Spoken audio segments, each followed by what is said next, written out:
So what I was telling that that means there will be if there is that means the chromosomes of one set will have the 22 chromosome autosomes and one will have the, so this is the sperm cells which is the one type, and another sperm cell is there and which will have the uh, 22 plus one sex chromosome, Y chromosome. So there are two types. So males are called males are heterogametic, heterogametic,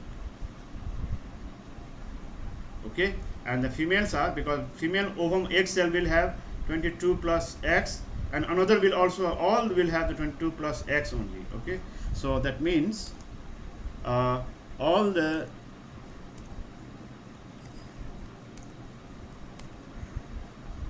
another will also have the 22 plus X, all the egg cells will have 22 plus X.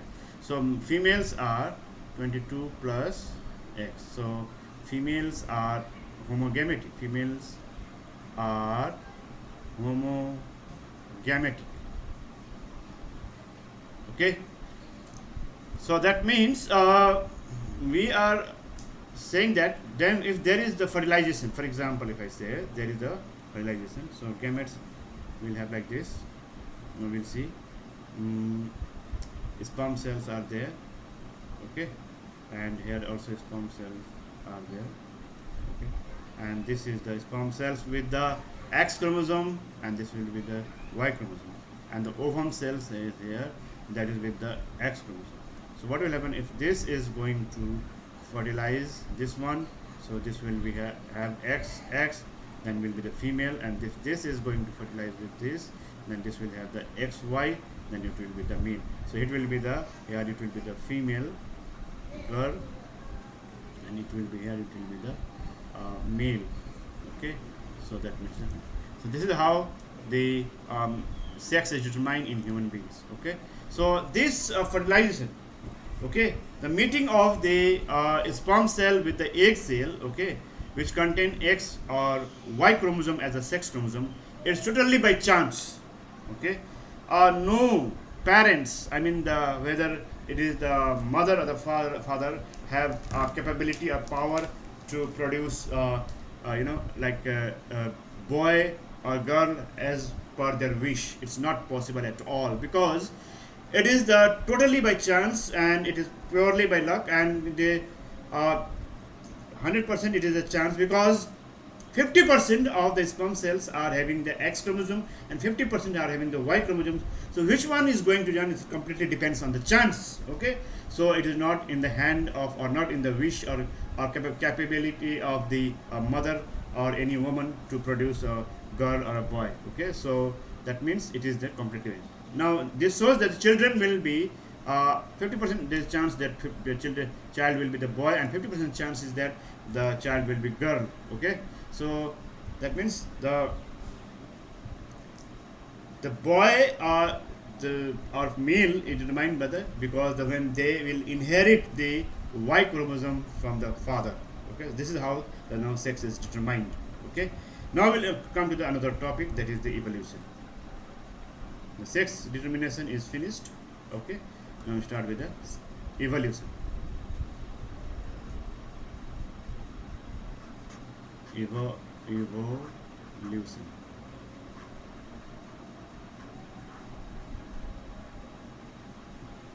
Evolution is, I told you in brief when I started this chapter, what is evolution. Evolution is the actually the sequential changes, gradual changes in the species, in the living organisms, which takes place, and for it always occurring, and it takes place in all living organisms, and has also this evolution has taken place in primitive organisms. So new organisms have come up, okay, and it takes over the many years, million and billion millions of years, this process takes place, and then there is some kind of visible noticeable change is can be observed, okay. So how we define is this, the evolution is the sequential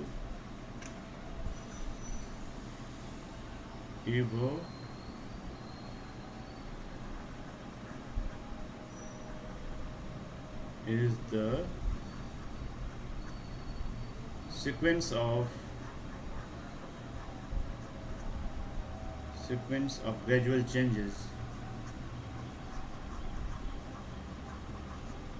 gradual changes which takes place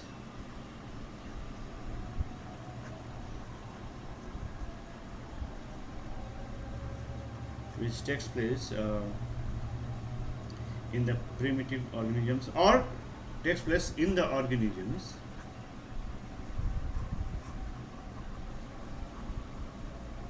over over millions of years, in which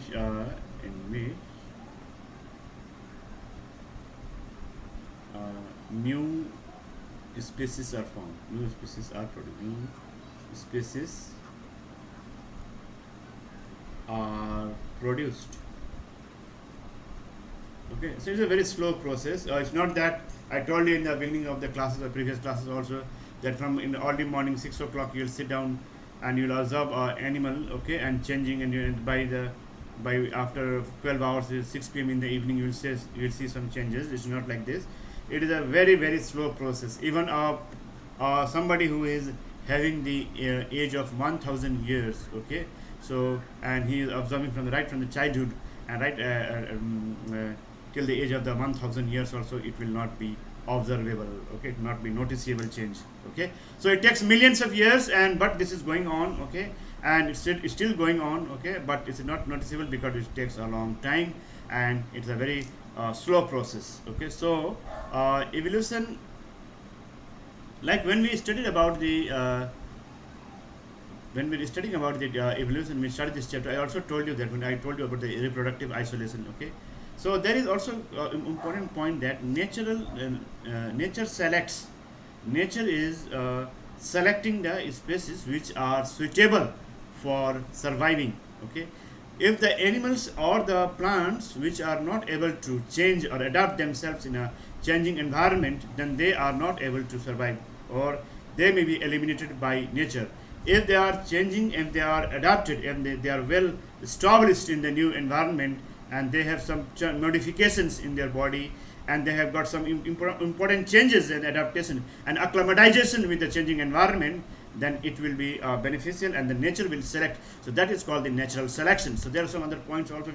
Now we go through some important examples that is given in your textbook on NCERT, and that is one of the important point and important concept that we must discuss and understand, okay. So that for example, if there is a two situations we will consider. In case the situation one, okay. So there are the one kind of example that is given as that about the beetles, right? So there are two types of beetles. One is the red and one is the green. So there are beetles populations with the red and green. Now what happens when the beetles, when this were evolved, okay, from the pre-existing species. Now, normally what happens in evolutions, we know that, and I have already explained that in the evolution the gradual changes are occurring, and ultimately there is a origin and production of the new species.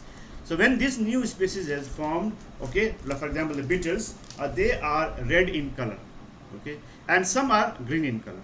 So what happens when there the breeding occurs, or there is the generation after generation, we observe that the beetles, red beetles are becoming less in number in the population, and the green beetles are increasing in the number of population. I mean in the number in the population. So this indicates that red are not being selected by the nature. So green are being selected, and this is the reason how the nature select, and why this green is being selected and not the red one. Because what happens in case of the green, they are easily camouflaged in the green vegetation, in the green plants, and they are not eaten by the predators. So that prevents them from being eaten and killed, and thus they are getting in more in number in the populations. Okay, so what happens?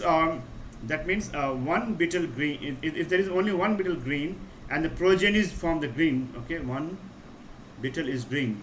Okay, due to chance or maybe due to mutation. Okay, so that is going to form the progeny beetle green. Progeny, the beetle will be also green, but this will be selected. This will have the advantage, and this will have, they will be easily camouflaged, and they can escape the sight of the predator, and they will be safe, and they are not killed by them. Okay, so crow could not feed. Progeny beetle also green. Okay, crow could not feed or could not eat, could not feed on green beetles.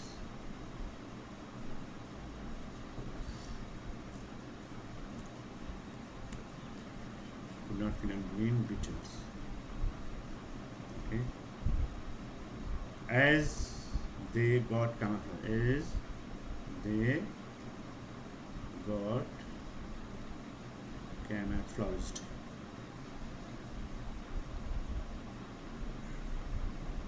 Okay, so camouflaged.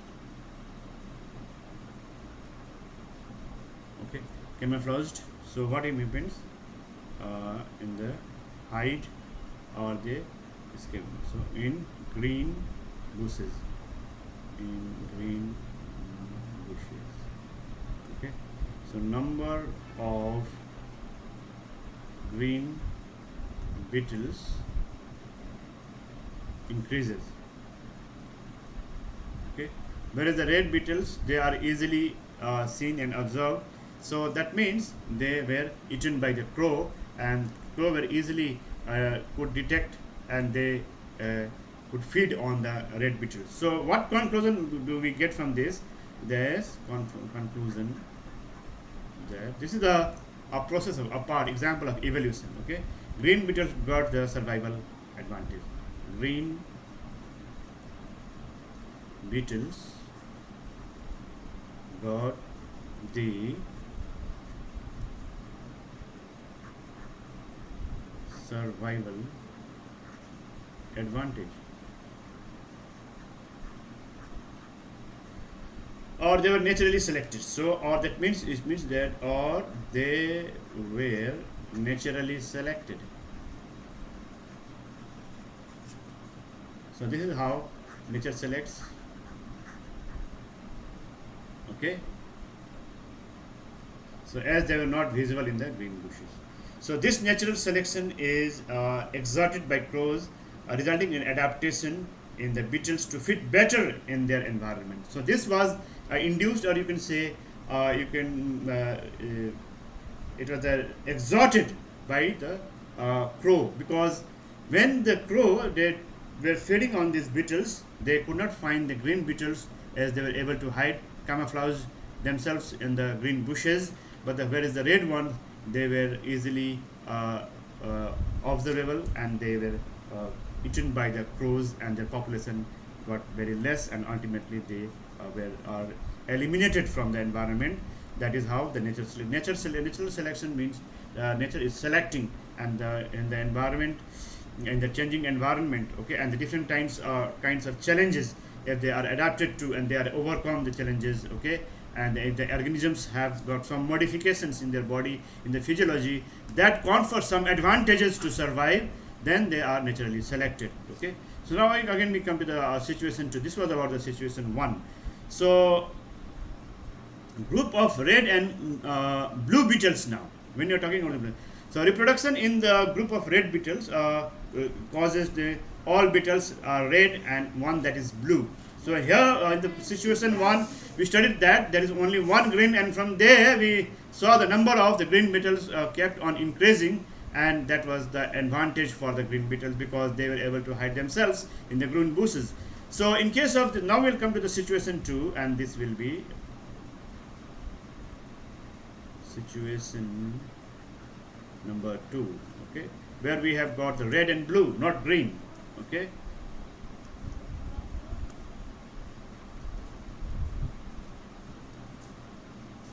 okay, so what we're going to do is they have Here is the red and blue beetles. Okay, considering the another situation where we have got the red and blue beetles. Okay, now reproduction in group of red beetle. Reproduction in group of red beetles. Red beetles. So all beetles are red except one. All red except one. One. Okay, except one. That is the green, and that is the blue. Sorry. Okay. Now number of red beetles increases as they reproduce. Number of red beetles increases because they are more in number. Okay, increases as they reproduce. Reproduces.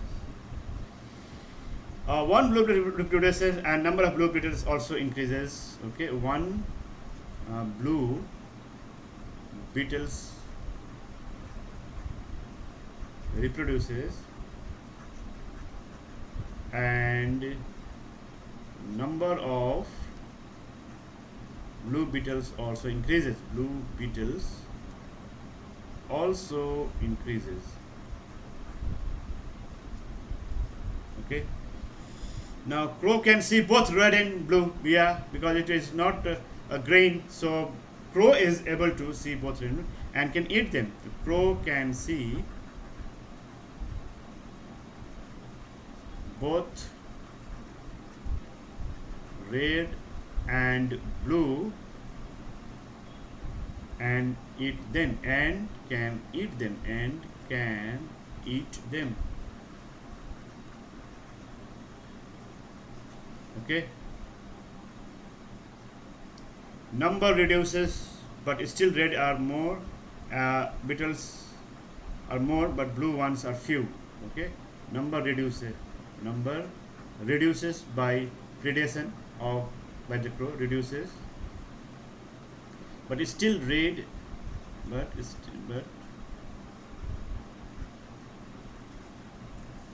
still red beetles are more, still red beetles are more and blue ones are few. Okay, now what happens? Suddenly elephant comes and stamps the bushes. Suddenly elephants comes and stamps the bushel. This is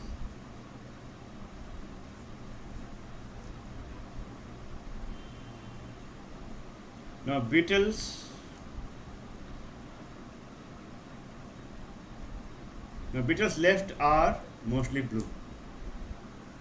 Okay. Now beetle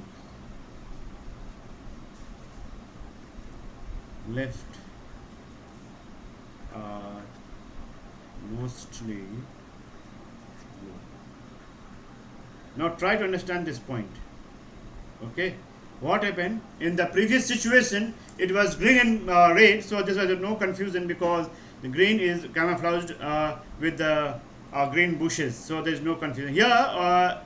The number of the red beetles were more, they reproduced, the number increases, and also the blue beetles they reproduced, and their number also increased. But the crow were able to see both, and they feed on both the types. But suddenly, one elephant comes and stamps, and they destroy the bushes, and now the beetles left were mostly blue. Okay, so what conclusion we draw with this is that blue beetles did not get survival advantage. Okay, blue beetles did not get survival advantage. Did not get survival because the when this crow feed on them, only few were left, right? So did not get survival advantage. Okay. Elephants suddenly caused major havoc in beetles populations. Otherwise, their number would have been considerably large. Okay, in case of the red beetle. So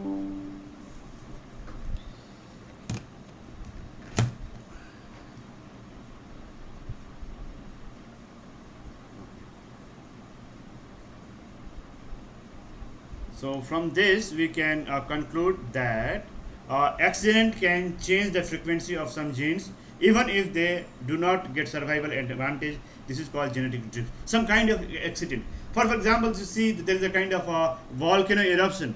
Some kind of there is a kind of earthquake. Suddenly, some kind of species were got killed and some were left. From there, then there will be the reproduction, and that will be the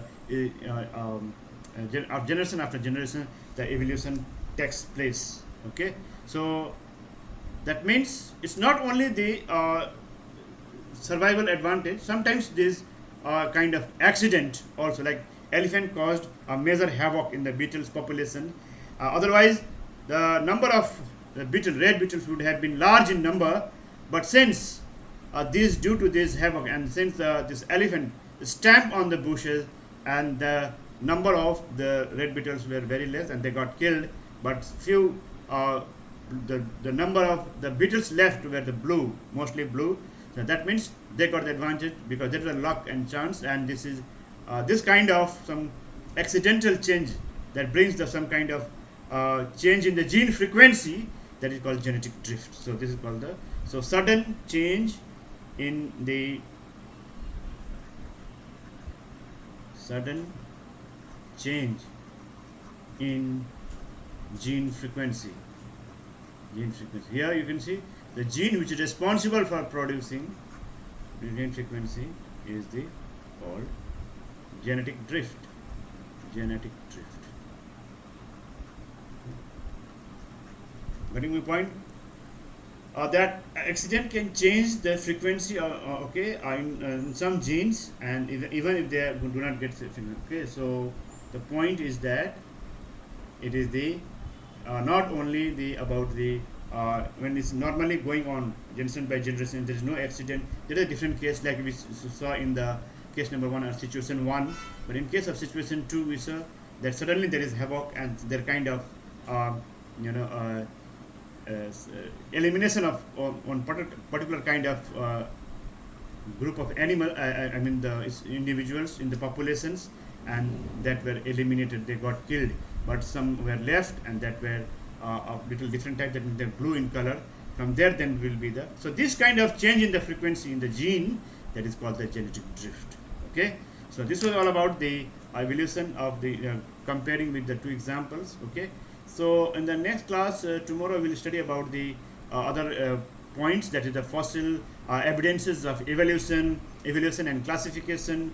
What are different types? What is analogous? What is organ? What is the fossil? What is homologous organ? What are different types of? What is the evolution by artificial selections? All these things we'll study tomorrow and continue with the all these important concept and the topics of the evolutions. Okay, so thank you for joining today and listening.